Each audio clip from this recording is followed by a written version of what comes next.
guys, welcome back. Okay, so I'm coming up with a cold. Like you can hear my voice. My voice is not so nice, but I say this can't wait.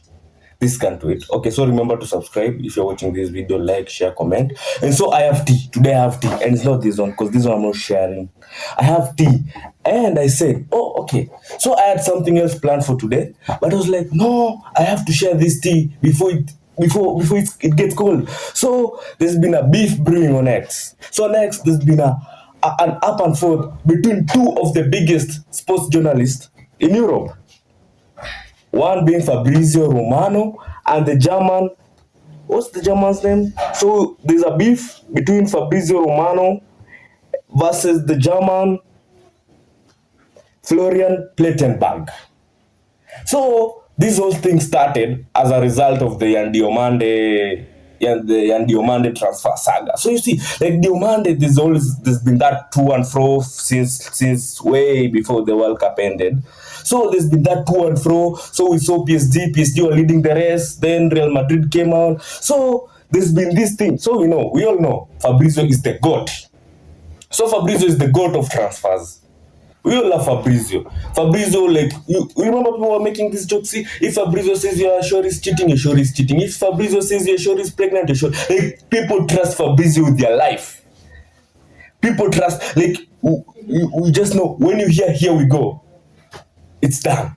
But lately, here we go has not been done. Like, Fabrizio has been getting it wrong. I think, there's all this talk of Fabrizio. Fabrizio has been farming. We all know Fabrizio farms for engagements, impressions on X, on all social media. Like one transfer, he milks it so much. Like like one transfer, he'll make over like 20 posts about only one transfer. So we know how he works. Fabrizio is more of an independent journalist.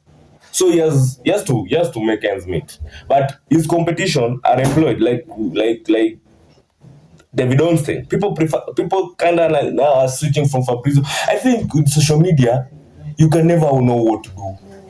Like people 1 minute people on your side and another minute they're switching up on you. So people have been switching up on Fabrizio, saying, oh, Fabrizio this, Fabrizio that. Because Fabrizio like last year, September, he said it was a done deal of McGay from Crystal Palace to Liverpool, which never materialized. That's just some to mention a few. He has been making. Yeah, I'll mention some. I'll give an example of some. Gibbs to Tottenham, which never materialized. Victor Boniface to AC Milan, but the Victor Boniface one, he failed the medicals. Also, you remember Samuel Moriedon to Chelsea, also it failed because of the medicals. Also, the Ederson to Man United, also it failed because of the medicals. But there are some where he actually got it wrong. Like there's this in 2023, you remember Christian Atsu. We all know Christian Atsu, who died in the earthquake in Turkey, I think.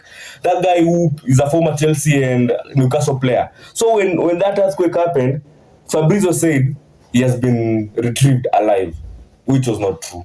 But still, all in all, Fabrizio is the GOAT. And so, when this whole thing of Yan Diomande happened, so this is what Fabrizio tweeted about Yan Diomande. He said, breaking Yan Diomande to Real Madrid, here we go. Agreement closed tonight with RB Leipzig for fee over £100 million for Ivorian winger. Diomande will fly to Madrid this week for medical tests and contract signing until June 2031. Here we go. But guess what? The deal was not done. So this guy, Florian Plettenberg, he replied with this. There's still no final agreement between Real Madrid and RB Leipzig for Yan Diomande, confirmed by all parties involved. Unless something extraordinary happens before midnight, negotiations will continue tomorrow morning. Though this was yesterday. RB are demanding at least 120 million, almost guaranteed, with add-ons on top. After new rounds of negotiations today, the total package is now likely to exceed £120 million. The deal is still on. Diomande only wants to join Real Madrid. So PSG have officially left the race, but now Plettenberg is saying the deal is not completed, and he doubled down. Diomande doubled. So when Plettenberg said this, Fabrizio responded saying with, we'll see. The same with when he said Klopp will be the new German head coach. He said, we'll see, it will happen. So Plettenberg doubled down again. He came and said, one more quick note on the Diomande saga, because more and more things in this business are becoming a bit ridiculous. If there had been already been a full agreement between RB Leipzig and Real Madrid, it will be possible to report the exact transfer fee, wouldn't it? The fact is, there still isn't one. That continues to be confirmed by RB Leipzig, Real Madrid, and the players' camp. If £100 million deal has been rejected, then it's pretty obvious the final fee will be well over £100 million, isn't it? Real Madrid are expected to get the deal over the line tomorrow, or at the latest during the course of the next week. Club negotiations to continue tomorrow. Demand is so. Plettenberg is saying. So Plettenberg, in other words, is saying, our guy Fabrizio is a farmer. He farms on engagements. He's quick to report on deals before they happen, before they are confirmed, before he has the full information. But Fabrizio is insisting this thing is a done deal. But also Ornstein. So we bring in Ornstein. So this is what Ornstein had to say about the transfer. So Ornstein is saying Real Madrid are closing in on Yan Diomande, but a deal with RB Leipzig has not been fully finalized. So Ornstein is with Fleckenberg. He's saying Leipzig have rejected 2 bids, the latest worth around £120 million, and continue to value the Ivorian at £130 million. Personal terms are already agreed. Diomande has returned to precision. So Ornstein is saying the deal is not yet finalized. Fabrizio has already told us the deal is here we go. So we all know the debate that has been going on for a minute. Who's the GOAT for transfers? Ornstein or Fabrizio? People have been saying, obviously, Fabrizio is the go-to guy. He has the clout. Fabrizio is that guy. But some people are saying Fabrizio keeps milking. He keeps making transfers. That's no problem. That's not even what most people have problem with Fabrizio with. I think the main issue people have, Fabrizio has evolved from just a transfer journalist to a sports journalist in a way that he talks about he gives you updates of every game. Like whenever there's a major game, he gives you update of the game, the scoreline. Austin doesn't do that. And you see, when Fabrizio has been doing this, Fabrizio has been getting paid. So Fabrizio gets paid by teams. He gets paid by money, by what is agents. So say for example, if an agent wants their player to win a Ballon d'Or or something, you need media, you need hype, you need clout. So that's where Fabrizio comes in. So Fabrizio, if you follow Fabrizio closely, he'll be tweeting about some players more. Like this, like you can say he has an agenda, but it's not an agenda. It's like he gets paid under. So also he pushes transfers. Like he's paid to push transfers. Is the media, like remember when Atleti was saying Barca are using media to, so people like Fabrizio are the media. They just say things sometimes so that they can get some players, so some players can get good transfers, so such things. And Ornstein always talks of a transfer when it has already happened.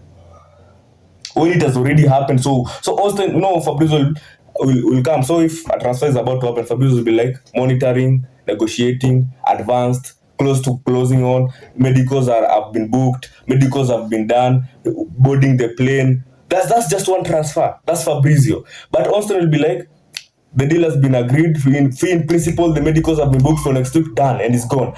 And one thing, people will be like, oh, here we go nowadays doesn't mean anything, because here we go, like you said, like for example, the McGee one where he said, here we go to Liverpool and he never went. Also, Ornstein said the same thing about the same transfer. But I feel people, but that's what I'm saying. With social media, you never know. 1 minute, people are on your side. The next minute, they switch up on you, and it's like you're the villain now. So people are switching up on Fabrizio. Because if you ask me, this is a done deal for the Diomande. It's a done deal. Obviously, Leipzig are using this chance to finesse Real Madrid. Because Perez said he has 130 million to spend. And Leipzig has that. You have 130 million to spend. And Olise, Bayern are not looking to sell Olise. Oh, now we're going to finesse you. So, Leipzig are looking to finesse Real Madrid.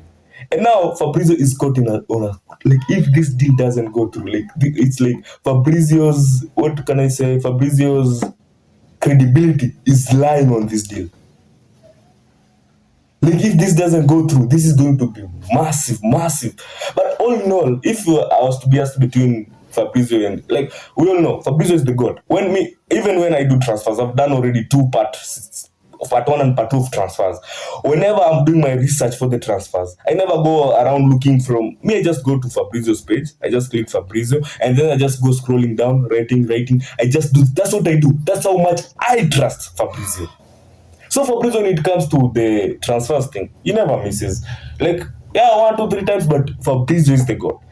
But now, him getting into, I think his hate is coming from him pushing certain agendas. You know, like when he comes, he starts talking over, he starts posting stats of certain players, hyping certain players. Like he milks things. You'll find like when the match ended for Ronaldo, he was posting so much about Ronaldo because he was like, Ronaldo has an engagement. So I'll post so much about it, which is not bad because Fabrizio has bills to pay. You know, people like Ornstein and this German journalist, these people are employed.